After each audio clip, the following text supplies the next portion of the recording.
Ok, merci. Quel regard nous portons sur l'alternance politique en Afrique? Euh, Nous pensons qu'il y a des avancées d'une part, mais également il y a, comme des rétropédalages, des reculs. Et quand on fait la cartographie en Afrique, on va se rendre compte que dans certaines zones de l'Afrique, notamment un peu en Afrique de l'Ouest, on semble voir l'avènement de l'alternance. Quand on prend des pays comme le Sénégal, qui est quand même un exemple en Afrique, où l'alternance est devenue pratiquement une coutume. Dans d'autres pays ou dans d'autres sous-régions, on a l'impression que les jeux démocratiques et le principe de l'alternance est verrouillé. Nous avons vu beaucoup d'anciens qui étaient membres et militants très engagés pour l'avènement démocratique, et quand ils sont arrivés au pouvoir, on a vu qu'au lieu de faciliter l'alternance, ils ont plutôt verrouillé cette alternance-là. Et nous voulons dire que lorsqu'on parle d'alternance et non lorsqu'on parle de démocratie, nous devrions contextualiser ce concept de démocratie en Afrique. Parce que, vous voyez-vous, aux États-Unis, c'est une grande démocratie. Mais cette démocratie n'est pas la même qu'en France. Ça veut dire que chacun arrive à contextualiser, selon ses us et coutumes, le principe de la démocratie.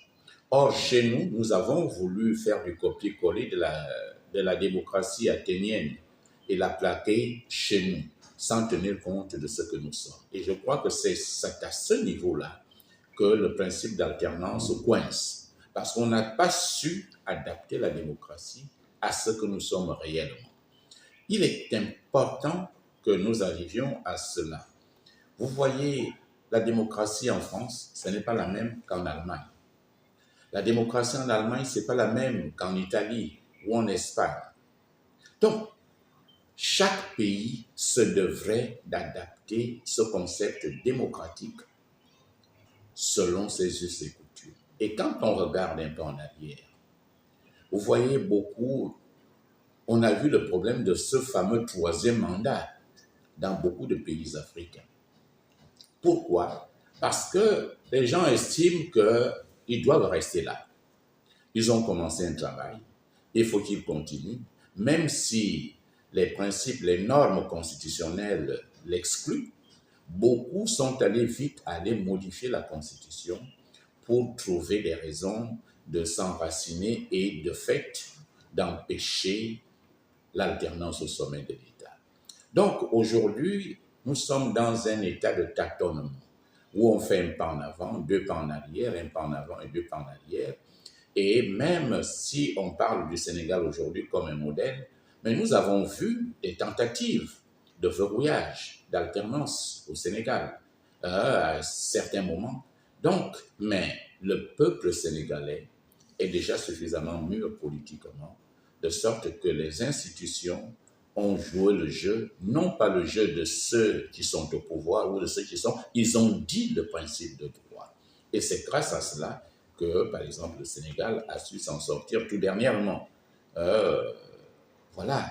Donc, la démocratie, l'alternance en Afrique, c'est un véritable problème. Or, le développement est impulsé par l'alternance au sommet de l'État. Chaque président qui arrive, il vient avec un projet.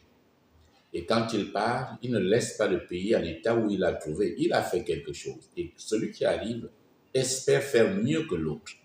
Et c'est ainsi, nous devons donc profiter pour que l'alternance soit un fait chez nous.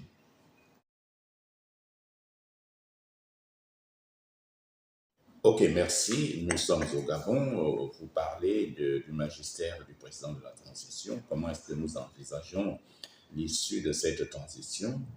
Mais nous l'envisageons de façon la plus extraordinaire possible. Il vous souviendra que votre humble serviteur a été là pour défendre l'avènement de la transition au Gabon. Nous l'avons fait pour que le Gabon soit cité en exemple. Et les quelques actions qui sont posées aujourd'hui nous donnent raison et de faire en sorte que le Gabon puisse souffler à nouveau. Nous étions totalement essoufflés, étouffés. Et l'avènement du 30 août a permis que les Gabonais envisagent autre chose. Alors, qu'est-ce que je pense de l'avènement du général Brice Clotaire Oligui Nguema? Il faut dire que la transition est une période d'exception. Il est venu poser des jalons. Il est venu, comme nous l'avons tous entendu, restaurer les institutions, restaurer la dignité du peuple gabonais, et c'est ce qu'il essaye de faire jusque-là. Il faut dire que tout ne va pas comme une lettre à la poste. Il y a des résistances, il y a des anciennes habitudes qui sont là, mais il faut compter sur sa détermination, sur sa volonté, pour que ce qu'il s'est dit quand il a prêté serment, que cela soit fait. Et je crois que le peuple gabonais lui sera très reconnaissant. Est-ce qu'il sera candidat ou pas? Je ne voudrais pas m'hasarder là-dessus. Il n'y a que lui seul qui détient l'agenda.